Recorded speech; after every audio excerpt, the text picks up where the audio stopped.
ఈ పనులకు కారకులు ఎవరో నిగ్గుతీ లిస్తి పనిష్మెంట్ వాళ్ళ దగ్గర నుంచి రికవరీ చేయి.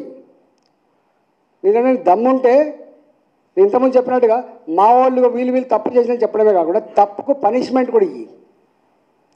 కానీ నువ్వు ఎట్లా పడితే అట్లా చేస్తా అంటే కుదిరేది కాదు. భారతీయ జనతా పార్టీ ఎంత 6-7 కాలనీలు వచ్చినాయి. మా మల్కాయిరులో వినాయక నగర్ ఉన్నది. మల్కాయిరులో వినాయక నగర్ ఉంటుంది. మేము కొట్లాడి తెచ్చినాం. వాజ్పేయి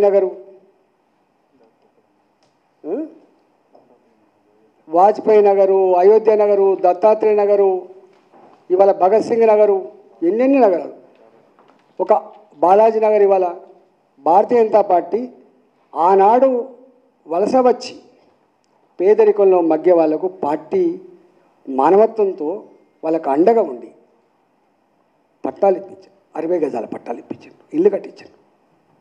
భారతీయ జనతా పార్టీ కన్స్ట్రక్టివ్గా పేదల పక్షాన ఆనాడు దెబ్బలు తిన్నారు, కేసులు పెట్టినా కూడా భరించారు. మేము కాలనీలు కట్టించాం. ఇంతకుముందు మా మల్లారెడ్డి గారు చెప్పినట్టుగా, మా మల్లారెడ్డి గారు అనేక చెప్తూ ఉంటాడు ఎప్పుడు పోతే.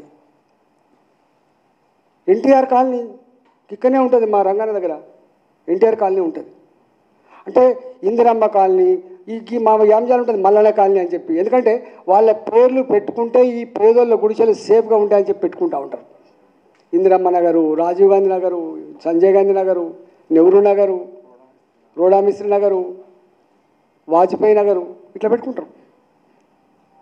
నేను అంటున్నా, నేను పత్రికా యాజమాన్యాలకు, నా టీవీ యాజమాన్యాలకు నేను కోరుతున్నా, మీరు వీళ్ళు చెప్తున్నారో మేము ఎవరి జోలికి పోతలేము, మేము ఎవరిని ఇబ్బంది పెడతా ఉంటారా, మీరు ఆ కాలనీలకు, నేను ఇంతకుముందు చెప్పిన అస్మత్పేట చెరువు దగ్గర ఉన్నటువంటి ప్రజల దగ్గరికి, నా ఫాక్ సాగర్లో ముంపుకు గురవుతున్నటువంటి చెప్తున్నటువంటి ప్రజల దగ్గరికి, మా అలవాళ్ళ ప్రజల దగ్గరికి, మా కుక్కడపల్లి చెరువుల దగ్గరికి రా, మాట్లాడదాం.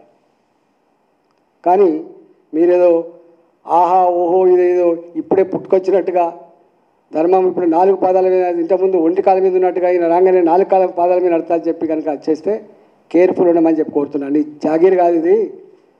ఎప్పటి వరకు ఇది నడుస్తుంది? ప్రజలకు అర్థం కానంత వరకు నడుస్తుంది బిడ్డ.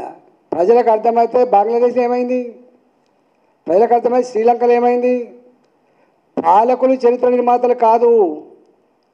పాలకులు అధికారం ఉన్నంత వరకు గొప్పలుగా కనబడతారు, కానీ ప్రజలకు నచ్చనాడు, తిరుగుబాటు చేసినాడు పేక మెడలు కూలిపోతే గుర్తుపెట్టుకోండి. ఇవాళ ఆ పరిస్థితి రాకుండా చూసుకోండి, గుర్తుపెట్టి. ప్రజలను రెచ్చగొట్టకండి. పేద ప్రజలతో ఆకలితో పెట్టుకుంటే గోక్కుంటే గతంలో ఎవరికి ఏం గుణపడం చేసిందో ఇలా అది చేస్తారు. ఇవాళ గతంలో ప్రభుత్వం గిట్లే చేసింది, అహంకారపూరితంగా ఎవరి మాటలు వినలే, ఎవరిని కేర్ చేయలే. అయ్యప్ప సొసైటీ 2014లో కూలగొట్టు మొదలుపెట్టిండ్రు. ఆనాడు అక్కడున్న కట్టాలు 40-50%. ఇవాళ మరి కూడగొట్టినటువంటి ఆ ప్రభుత్వం ఏంది మొన్నదాకా, ఇవాళ 80% కట్టాలని మీరు చూడండి అక్కడ పోయి. ఇవాళ దేనికి ఆనాడు ఏం జరిగిందో అందరికీ తెలుసు. ఇవాళ ఏం జరుగుతుంది?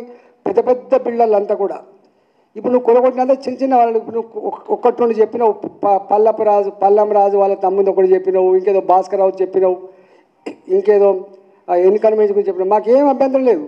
మేము ఎవ్వరికి కొమ్ము, మా చరిత్ర, మా 25 సంవత్సరాల రాజకీయ చరిత్ర, ఎవరు ముఖ్యమంత్రులున్నా వాళ్ళు ఎంత పెద్దోళ్ళైనా పేదవాళ్ళకు అన్యాయం చేస్తే చీల్చి చెండాడే చరిత్ర, ఎవరి గులాంగిరి చేసే చరిత్ర కాదు బిడ్డ, గుర్తుపెట్టుకో. ఏమనుకుంటున్నావు నువ్వు? ఏం మాట్లాడుతున్నావు నువ్వు? మాట్లాడితే నడుతుందా?